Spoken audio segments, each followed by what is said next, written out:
Welcome to Penrose Learning, where we make understanding easy. In this video, I will explain how to buy puts on Etrade. We will go through the process step by step, from understanding what a put option is to placing your first order. A put option grants you the right, but not the obligation, to sell a specified amount of an underlying asset at a predetermined price within a specific time frame. This can be a powerful tool for hedging or speculating on downward price movements. Let's dive in and explore the Etrade platform.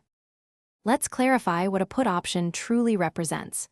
Each put option contract typically controls 100 shares of the underlying stock. The strike price is the specific price at which you can sell those shares, regardless of the market price. The expiration date marks the final day you can exercise this right. Investors often buy puts when they anticipate a stock's price will decrease, aiming to profit from that downward movement. Understanding these core components is essential for successful options trading. Now, let's navigate the Etrade platform to find your desired put options.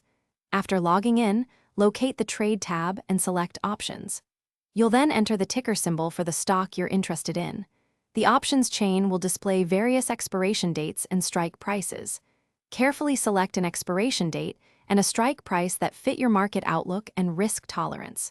Remember, each contract represents 100 shares. Once you've selected your put option, it's time to place the order. You'll need to specify the number of contracts you want to buy. Remember, one contract equals 100 shares.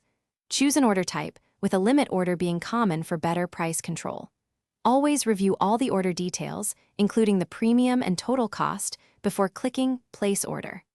Confirm you have adequate funds or margin in your account to cover the transaction. Thanks for watching. If this was helpful, leave a like and consider subscribing. See you next time.